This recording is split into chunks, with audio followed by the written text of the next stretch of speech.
जय श्री कृष्णा। भादवे के चौथ की कहानी। ये भादवे महीने के कृष्ण पक्ष की चतुर्थी को चौथ की संकट चतुर्थी की आती है। ये व्रत सभी स्त्रियां करती है अपने अखंड सौभाग्य के लिए, परिवार के लिए। इससे सब संकट दूर होते हैं। एक गांव में दो माँ बेटा रहते थे।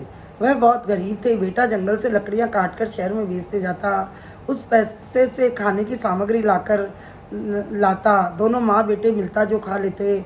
माँ बेटे के लिए हर महीने की चौथ का व्रत करती थी। 4 लड्डू चूरमे के बनाती, 1 लड्डू गणेश जी को चढ़ाती, 1 अर्घ देके खुद खा लेती और 2 लड्डू बेटे को दे देती। एक बार पड़ोसन ने बेटे को सिखा दिया कि तेरी माँ तो रोजाना चूरमा बनाती है और खाती रहती है। बेटा यह सुनकर घर आया, बोला, माँ इतनी मेहनत से मैं लकड़ी काट कर बेच कर पैसे लाता हूँ, रोजाना तो चूरमा बनाकर खा लेती है। माँ ने कहा, बेटा मैं तो महीने की चौथ करती हूँ, भोग लगाने के लिए बनाती हूँ, मैं तो प्रसाद के रूप में लेती हूँ, तुझे पूरा लड्डू देती हूँ। बेटा बोला, या तो आप चौथ का व्रत छोड़ दो या मुझे छोड़ दो, मैं घर छोड़ के जा रहा हूँ।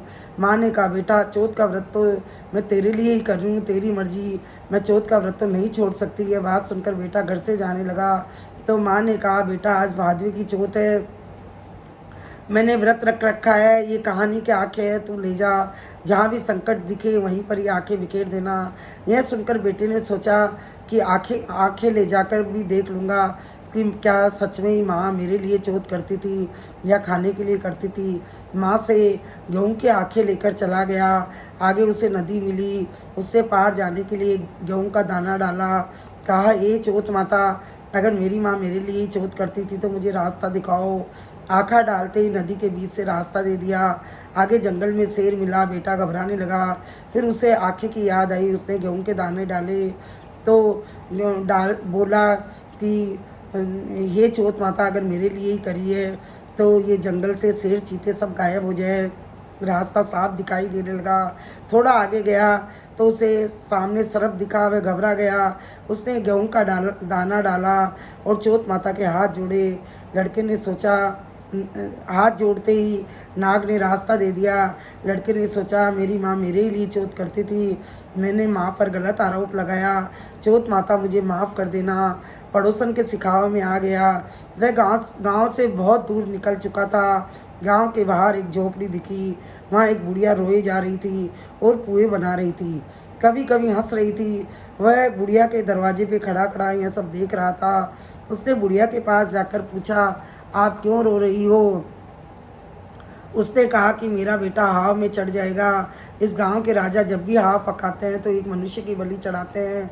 मेरे 7 बेटे थे, 6 तो पहले ही हाव में चढ़ गए, अब एक बेटा बचा है, वह भी आज बलि चढ़ जाएगा। लड़का बोला, माँ पुए मुझे खिला दे, मुझे भूख लग रही है, और रात को राज का बुलावा आए तब मुझे भेज देना, तेरे बेटे की जगह मैं हाव में चला जाऊँगा।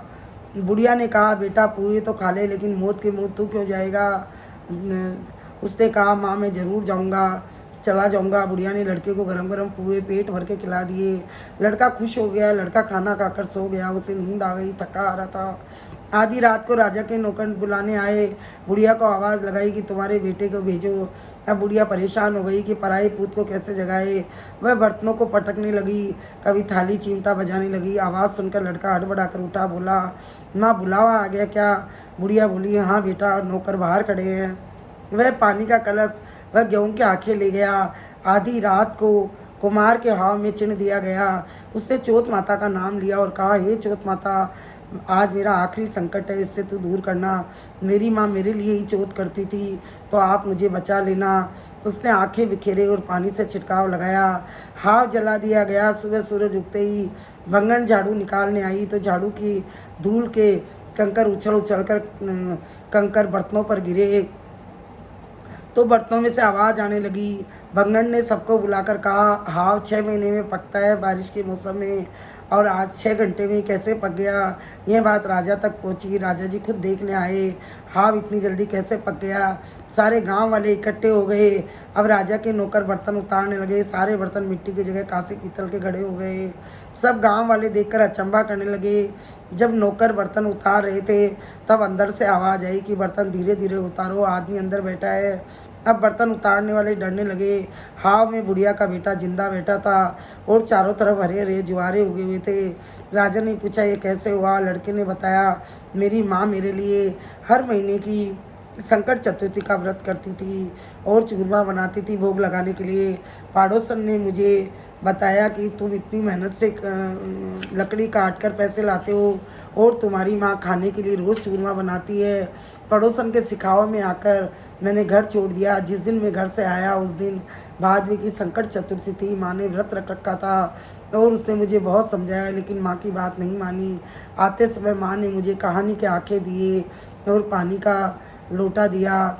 जहाँ भी संकट आए इनको पूर देना, संकट टल जाएगा। रास्ते में सरफ मिला, शेर मिला, नदी मिली, जगह जगह गेहूं के आंखें डाले चौथ माता का नाम लेकर। वैसे ही रास्ता साफ होता गया। आगे जब डोकरी के पास आया तो वह रो रही थी झोपड़ी में बैठी बैठी। मैंने बुढ़िया से वचन दिया कि तेरे बेटे की जगह मैं हवा में चढ़ जाऊंगा।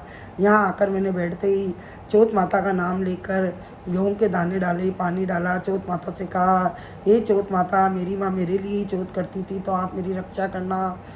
और चौथ माता ने मेरी रक्षा करी। राजा उसकी बात सुनकर खुश हुए। अपनी बेटी की शादी उस लड़के से कर दी, बहुत सारा धन देकर विदा किया। अब दोनों रथ में बैठकर गाजे बाजे से गांव आए। गांव में आते ही सब पहचान गए। सब ने बुढ़िया से कहा, तेरा बेटा आ गया है। उसने कहा, तुम सब मजाक कर रहे हो। उसको किसी ने हाथ पकड़कर बाड़े में ले जाकर दूर से दिखाया, देखो रथ में तुम्हारे बेटे बहू आ रहे हैं।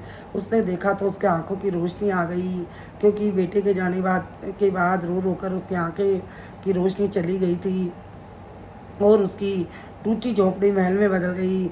उसने बेटे बहू का स्वागत किया। सास बहू खूब गले मिली। वह बेटे से माफ़ी मांगी, बेटे ने माफ़ी मांगी। सारी नगरी में हेला फिरा दिया। सब कोई चौथ का व्रत करे, 12 महीने की, नहीं तो 8 महीने की, 8 नहीं तो साल में 4 बड़ी चौथ आती है, जरूर करे। ये चौथ माता जैसे बुढ़िया के बेटे की रक्षा करी, वैसे सबकी करना। कहता न सुनता न, हुकारो बरता न, पूरे परिवार की रक्षा करना। बोलिए चौथ माता की।